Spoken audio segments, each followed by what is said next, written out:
It's time for another Lion Vision update, taking a look at UNA football and spring practice, talking with offensive coordinator Stedman Campbell. And Coach Campbell, you guys just wrapped up your fifth practice on Thursday afternoon, another practice in just shoulder pads and helmets. What were your takeaways? Well, with the, we're kind of down in numbers at the offensive line position, so, we're having to kind of maneuver our way through that. But, listen, the guys, came out and we're excited to practice. I think we've gotten a little better each day. And, so there's a lot of good things going on out there. Obviously, there's some things we need to clean up, put the ball on the ground a couple times with our running backs. So, there's always things to improve on. But I thought overall, the attitude was good. Our energy was good. We started off with some board drills. So, that got everybody's blood moving. So, overall it was a good day. We're kind of building up this week. We've got a scrimmage today. Really the first time we'll be live, 11 on 11, full, real football. So we've kind of built up to this point throughout the week, and we've done a good job at that. So, we'll roll the ball out there today and kind of see where we're at. For you as the offensive coordinator heading into your second season, we're losing some key pieces off of an offense last year that made it to the national championship game. So spring practice, we're a little limited. What do you want to see from your unit?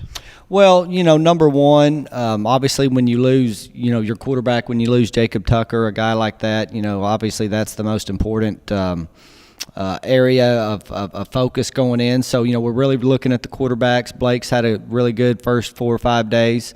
We'll see moving forward, when we go, scrimmage situations, how he reacts there. But, other than that, because of our numbers at offensive line, we've really – kind of have to sit back and understand. We're working with some guys up there that are limited, and they're limiting what we can do offensively. So, we're looking at individual periods. We're looking at one-on-ones, pass scale.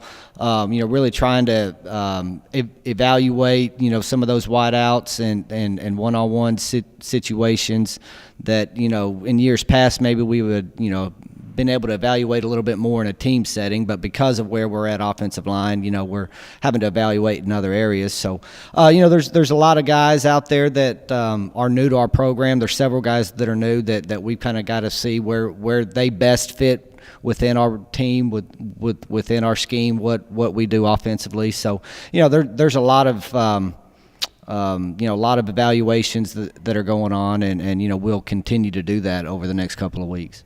Let's highlight a position group, and let's jump into the wide receivers, led by a new assistant coach in Drew Hall. Drew Hall comes in his first semester with the team. What is he bringing to the table in these spring practices? Well, Coach Hall, is a lot like the wideouts coach we had last year, Ryan Applin. Young guy, high energy. Is coming from Mississippi Gulf Coast. He's coached at the University of Arkansas at Monticello. He's coached at what's the one in Jackson? I'm forgetting. Anyway, he's been at a couple of different schools. So, he's played ball at Murray State under Coach Hatcher, Chris Hatcher. So, he's very knowledgeable about the wideout position. He's coming in. He's obviously, he's his own person. He's got some different drills, some different things that he's doing as opposed to what Coach Applin did last year. So everybody's still trying to fill each other out. Anytime a new coach comes in, there's going to be a period where he's got to get to know our players. Our players have got to get to know him. So far, it's been really good. We're excited about Coach Hall. He's done a great job. And those wideouts are trying, starting to come on, and they're getting better each day. Our wide receiver group may be one of the most experienced groups on both sides of the ball coming back, and you can't talk about the position without mentioning Dre Hall. And when you look at Dre Hall, he's just 81 yards away from tying the school record, I guess, for receiving yards in a career. I mean, when it's all said and done, he has a chance to really hold just about every major receiving record in school history. What are you looking for out of Dre during these spring practices? Well, the most important thing we're looking for is leadership. We're very comfortable with Dre, and obviously, his production on the field the last 3 years speaks for itself. We're not necessarily so much worried about Dre running a hitch route or Dre running a slant route. We're really more interested in seeing Dre be a leader in that meeting room, be a leader out on the field. He's done a better job of that. He's a guy that everybody looks up to. Obviously, just looking at his production, so he needs to kind of take the next step in his football evolution, and that's kind of become more of a vocal leader, more of a leader by example and those type things, which I think he's done a good job of these the first week or so of camp. He leads a group, Hagan Scott coming back, Jacob Thomas coming back, newcomer Austin Hicks, a Division I transfer coming in. Are there any other players we should look out for this spring at your wide receiver core? Well, those three that you mentioned, Austin's done a really good job the first 5 days. Coming from Tennessee Tech, played at Gardendale High School, so we're starting to get a little more familiar with Austin. A guy that we've moved over is Jamal Jackson. We had Jalen, had his brother the last couple of years, and we've kind of flipped them this spring. Jalen's been working more in the secondary, and we've moved Jamal over on our side. So, Jamal's obviously got a good skill set. He can really run, catches the ball well. So, it's just a matter of getting him comfortable with our terminology, with our splits, with our routes, all those type things. But Jamal's one to look at.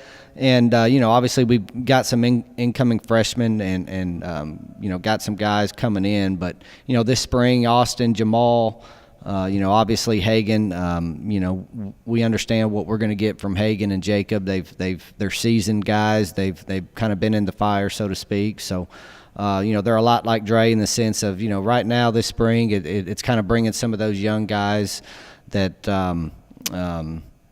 haven't been through what they've been through. Josh Lanier being one guy that played a little bit for us last year as a true freshman out of Tuscaloosa. So, there's a lot of guys out there that need need some of those older guys' help and understanding what it takes. Not necessarily only just in practice, but in the meeting rooms, in the weight room. All those things that it takes to become as good a player as you can be. Day 6 going in full pads, and spring football can get long, it feels like at times. But the first day in spring, getting the pads on all the way up and down, full contact.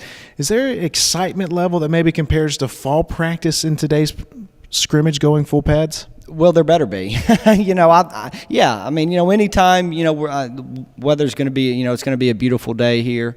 We're going to do a little 15-minute pre-practice, and we're going to roll the ball out there and play football, So, I expect our guys to be really excited. It is. It's the first day of real football. We've kind of been, our thud tempo, the last couple days during team settings. So, this is live, full contact. Quarterbacks are going to be live. So, we're trying to make it as realistic as possible, and really give our guys an opportunity to show us what they've learned, how they're going to react to different situations. So it's going to be a fun day.